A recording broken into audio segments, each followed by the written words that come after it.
All right, so we will dive into the Youth Program Quality Initiative. We just did our warm welcome. First, we're going to take a quick look at what the goals of the initiative are, and then we'll give you the big process overview, which will be the bulk of our time today. And then we'll have time for questions and closing at the end. So I'll give you just a minute to read through our goals. I won't read all these words to you, so take a minute here.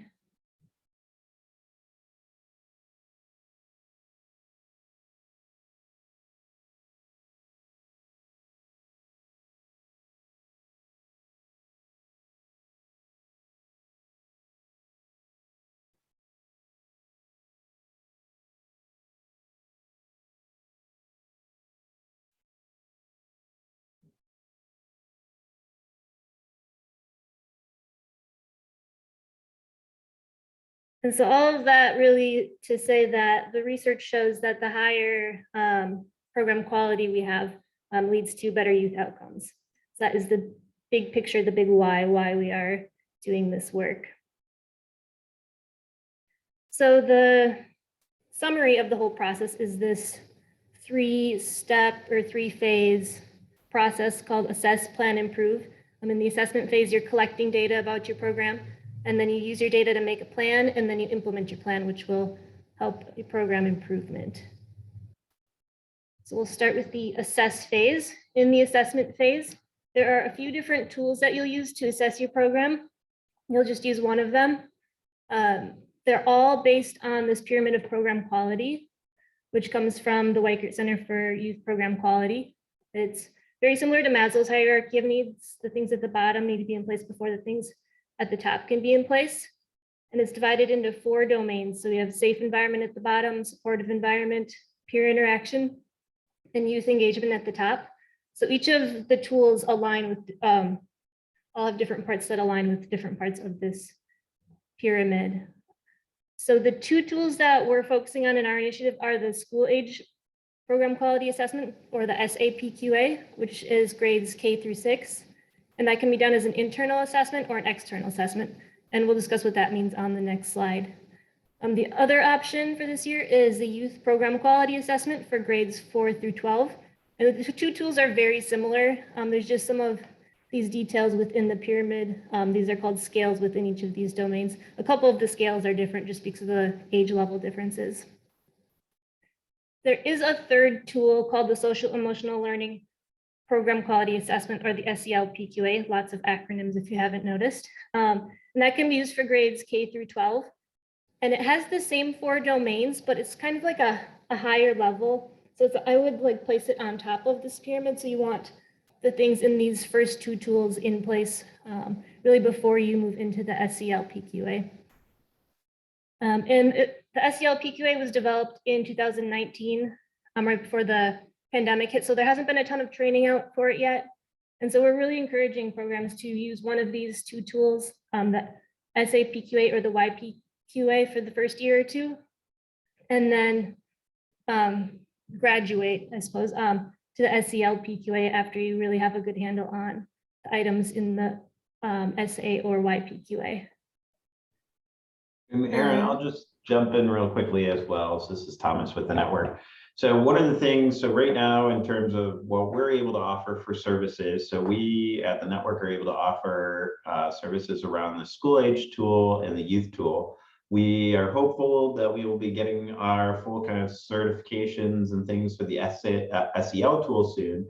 But again, we're really encouraging programs, especially because of the pandemic, to refocus and reground on the school age or the youth tool, because we've had such a disruption in programming, both with the structures of our program, our staffing, the kind of behaviors and changes of social distancing and things like that. We're really encouraging folks, and Weichert has as well, focus back down on the school age or youth tool to get a strong understanding of that, and then explore, and even you can explore those pieces on SEL. I know some of you have already begun a lot of work on the SEO tool. That's totally fine. This process will still be relevant for you because we're still able to support throughout. We just won't be at this time necessarily offering direct SEL services. We're hopeful by next spring to have that up and going.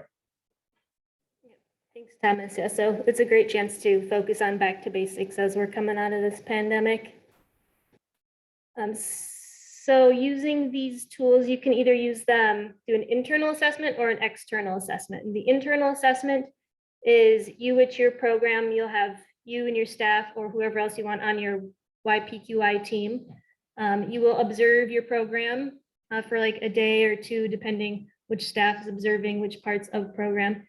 And you and your team will be taking objective notes, and then you all come together and score your notes from your observations on the tool. I don't know if you can see with my background, but the tool is basically just a really big rubric with all of the items within the scales within the domain. So you'll take your notes and score them on this really big rubric, which you'll get a whole training in. So don't try to take all that in right now. And then once your tool is scored, you will enter the management will enter your scores into our online data management system. And that will leave you with some beautiful data to look at in the planning phase. The other option is an external assessment, which is where one of us from the network will come out to your program and we'll observe your program, take our notes, score the tool, and then we'll sit down with you and your staff the next day and do a debrief and coaching session. And then we'll enter that data into the online data management system and get that data to you for the planning phase. And if I haven't mentioned yet too, this entire process is free. The only cost that might come up is if there's like a lot of travel expenses for an external assessment, but that's just up in the air. We may have funds for it, we may not. Thomas can speak more to that. Yeah, and Aaron, I'll jump in here as well. So one of the things too, because I know many of you are 21st century programs who have an external evaluator already as part of your grant program. The part I do want to just raise as kind of a flag. So for it to be an external assessment, an official external assessment, it does need to be an external assessment done by someone who has been approved by the Weichert Center through their reliability training program. So right now at the network, we all have that. Anyone can go out and do that training. There is an expense associated with that and some homework associated with it, but it's definitely doable. We're able to offer those external assessments free. Otherwise, that internal assessment piece, again, is as Aaron said, your staff, so it's a site director and a couple of your team members doing self-reflective practice and observation to create that score. The gold star standard actually is the internal assessment because it really engages staff deeply on quality improvement and really understanding the tool and taking ownership in the data. The external is great as well. We just know internal typically results in stronger staff buy-in, but we know also there is always capacity on subs and staff time in that. So external works just as effectively as well.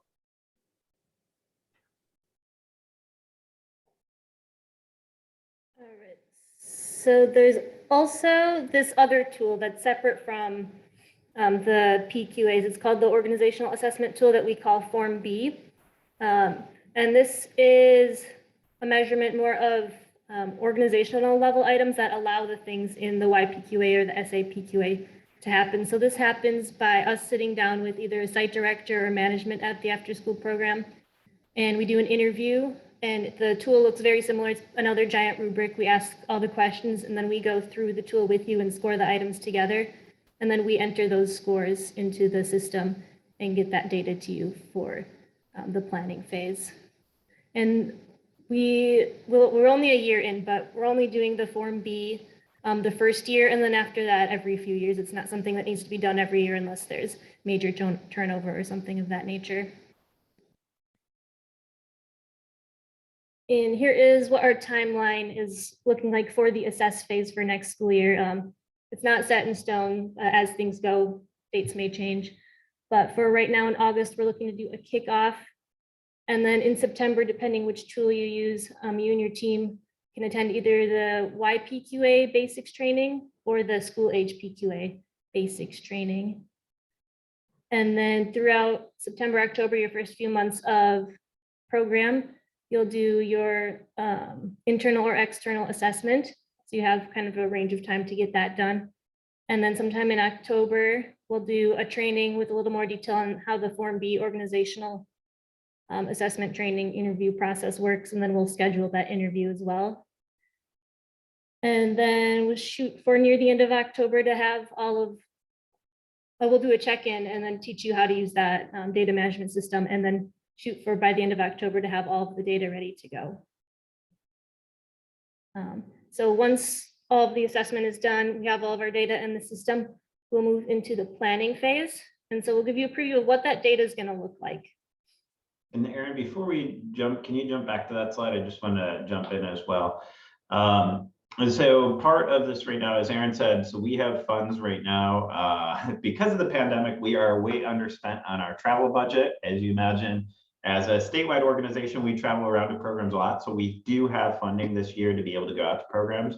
So that's part of what we're looking at while we were able to open this more broadly up. This is something as well for like those external assessment pieces as well. That's part of the discussion while we're doing an application process this year, is just to understand where we might be going so we can start budgetarily pulling together resources to be able to support your programs for that. All right. So once you have all of your data into the data management system, it will give us the data, so the data we have here is real program data from a site in Alaska, which is this turquoise color. And then our aggregate Alaska data, so all of the programs that participated with us this year are this grayish color, and then it's up against the national norm that's in the data management system, which is this green color. As you can see here, this is the bigger umbrella domains that we saw on that pyramid at the beginning: safe environment, supportive, interactive, and engaging. So that's the broad data, and then it breaks it down into scale level. So within each of those domains, there were scales, and it gives averages from within each of those scales. And you can see it still has program, Alaska, and national level data. And then it goes down even deeper within those scales. All of the individual items within those scales that were scored, where you score either a 1, 3, or 5, are also shown here. And so what we do is we take all of this data to a workshop that is called Planning with Data. And you and your whole YPQI team, whatever staff are involved, we want there because we want buy-in in the improvement plan making process. And we dig through the data, do some activities to really understand it and brainstorm some things you might want to do with it. Then you'll get some time during that workshop to start making your improvement plan. And then after that workshop, at some point, you'll sit down with your staff and really set those it's 3 goals with a bunch of action steps. And so you'll hopefully by the end of December, we'll have your 90-day improvement plan ready to go, which may include different things you want to implement. And it might also include some trainings that we'll talk about in a moment. And I see Courtney's hand is up. Yeah, hi, thank you, Erin. I'm not sure if this is the best time for this question, but if we were to, as a team, do the internal process for either one, would the network be able to support us in the data planning phase and the professional development phase? And could that be in person? Or by team? Is that an option? Yes, we can definitely support you through that whole thing. The Planning with Data workshop it's 6 hours over 2 days. So you do get a really good grasp on starting that process. And then we have sat down with some teams this year and helped them with their whole team build their process at a later date meeting time. And if it works to do it in person, that's definitely an option. And what I will jump in as well, one of the things we are exploring that kind of depends the process and venue. So our goal this year is, fingers crossed, anything you can, knock on wood, we will be back in person for conference this year.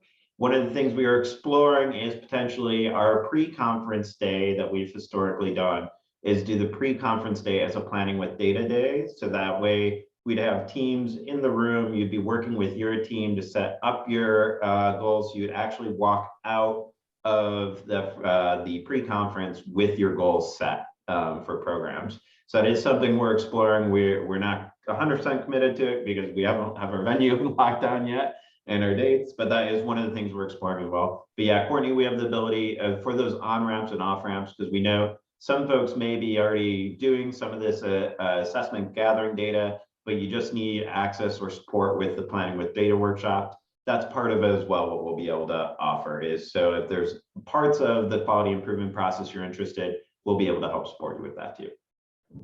Thank you. And for Thomas and Aaron, I'm wondering if, like, in your experience, to me, it seems like if you're doing the process internally, that you get to a point that that external professional voice really can help kind of gel that planning and taking it to the next level, if that is something you would recommend, because it can be a heavy load to carry it internally all the way through. So thank you. I'll put my hand down. Yeah, that's definitely why we're doing all this. We're here to help walk you through the whole process, help you at any point along the way as well. And some programs might want to do purely external because they don't have the internal time or capacity to do the internal assessment. So that's why we're here to take you through this whole process. This whole process can sound like a lot, but it's spread out throughout the whole year and we're there the whole way through. Jazanne put in the chat box, will this apply to a startup? Do you mean like a brand new startup program? Yes, somebody starting another after-school program. I believe so. Yeah, I think this would be a really great way to really get some of that foundational stuff to your All right, so- staff with the training. Yeah, to follow that up. So we want to have the staff all in place and then move forward with you all for that. Yeah, I would say it's an excellent time when a program's starting up, even if not fully staffed or fully open. You grounding yourself in the Weichert tools, the YPQA, SA, PQA tools really helps build the foundation of what good program quality looks like in school age programs and after school programs. So we encourage folks, even if there's a program that's just starting, or if you're relaunching a program, reopening, it's a great opportunity to kind of engage and really look like, what are those core practices that we should keep in mind when setting up program? Perfect, thank you. And that leads us perfectly into our improve phase. So you walk away from planning with data with your improvement plan, and your improvement plan may include certain trainings that align with the tool that we at the network put on. So say you score low somewhere in interactive environment, there are specific trainings that align with each section of the tool that you can send your staff to. And for a new program, especially if you have people that are brand new to youth work, attending these youth work methods training is a great way to get them some of those foundational skills as well. And so our timeline for that improve phase, at the very beginning of it, for management, we offer a quality coaching workshop that is just kind of to help management coach their staff through implementing those goals and working towards that improvement plan. And then somewhere within your 90-day improvement plan implementation, we'll check in with you, but you have basically, I guess we'll call it second semester to implement your improvement plan. And then throughout that semester, we'll offer these 10 youth work methods. And we recommend that programs try to attend about 2 of those or whichever ones they need that align with their goals. Kristen has a question. Yeah, thanks, Erin. I was just wondering if 2022 happens to be the last year of our grant. Do you have any feeling one way or the another if it makes sense to start this new assessment tool in the last year of the grant? If you have any opinion on that, that'd be great. I can jump in on that one. Yeah, Kristen, great question. I actually think it's a fantastic time, especially if you're looking to do a reapplication or to continue afterwards. We know, especially the 21st Century or the Positive Youth Development After School Grant Program funds, both of those potentially could be reopening this next year. That this really gives an opportunity to kind of look to see what are the strengths, what are the areas of growth for the program, and really being able to focus on those, not just for this year, but really thinking going into that grant writing process to say, these are the ways that we're really focusing and strengthening on quality to reach the outcomes that we're trying to do with young people as well. So I think, any part, whether you're a brand new program or whether you're a well-established program or that program that's in the final year of a funding source, it's a great opportunity to really focus to look to see. Okay, thank you. That really makes a difference in whether or not, personally, if you want to put in a lot of time and energy. Thanks.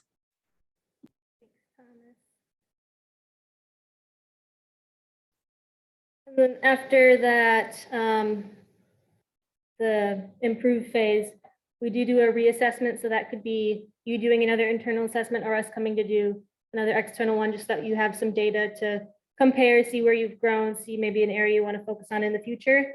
And then we do a closing celebration reflection towards the end of the program year. Julie's hand is up. So Julie, go ahead.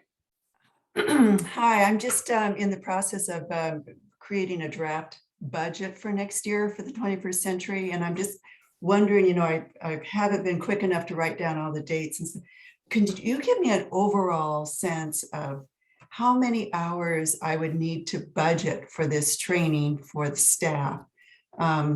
Additional hours, are we looking at 20 hours? Are we looking at more? Just your sense on that. Thank you. Yeah, I do have all the information in a spreadsheet. It is, I think it's about in the 20s for staff members, and then I can send something out to you later that has estimate for management versus staff. We have all that figured. I can pull that up and send that out to you afterwards.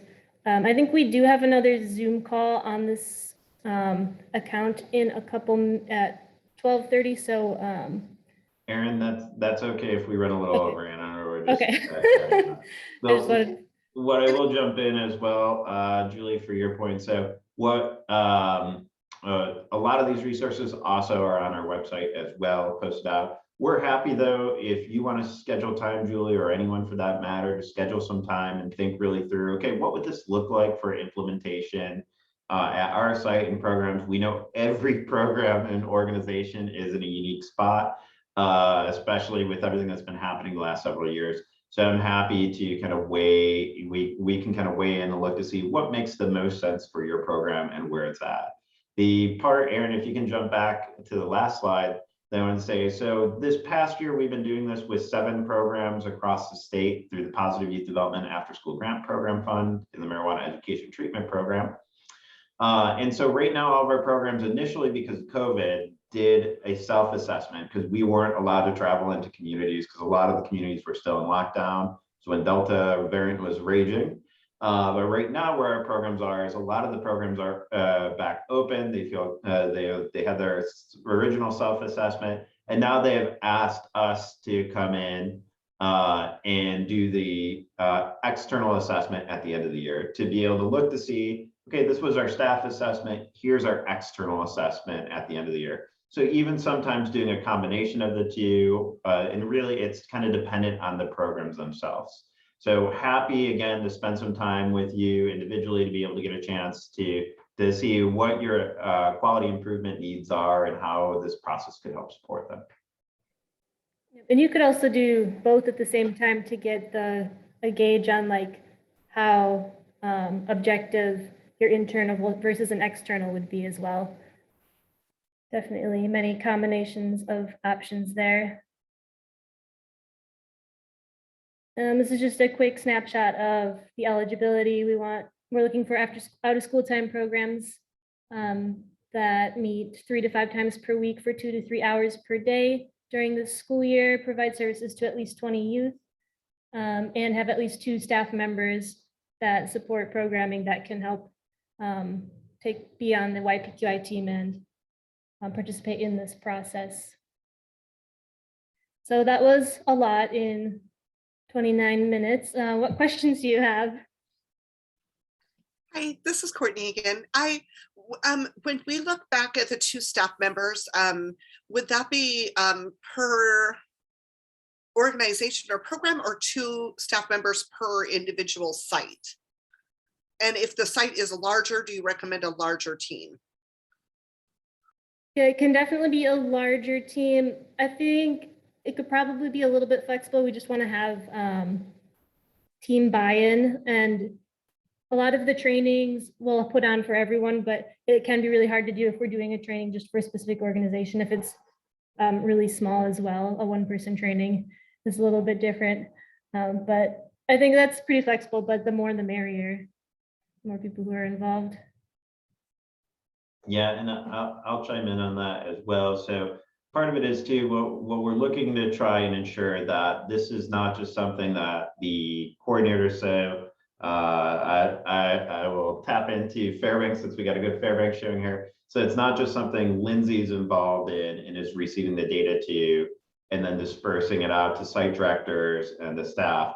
Ideally, what we want is really the project should be focused around sites and about the site engagement. So example, Courtney, who oversees Lathrop High's after school program, she would be engaged with Lindsay, the coordinator for the entire after school programming. And then maybe there's one or two staff that want to be on the assessment team as well. So there's different levels that it can go to. And again, that's part of kind of figuring out in that discussion process that we can look at. There's sometimes where maybe there's more staff you want to pull in, other times, it's just good. Maybe it's just Courtney and Lindsay who's in the planning with data. So it's really dependent on how you want to flow with it.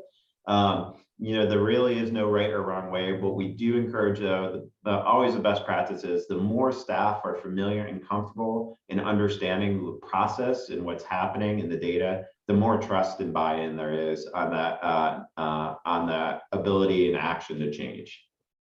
Yeah, and that's really part of that building the culture of continuous quality improvement. That's super helpful. Thank you. Other questions?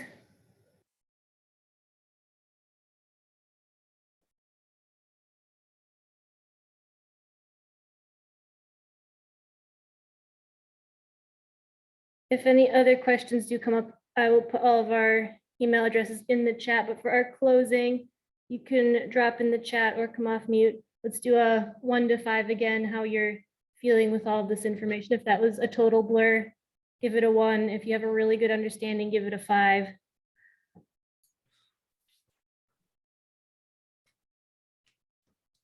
Seeing some fingers up. I'm seeing some in the chat. Good mix of the middle. A lot between 2 and 5. Yeah, I'll put our emails in the chat box.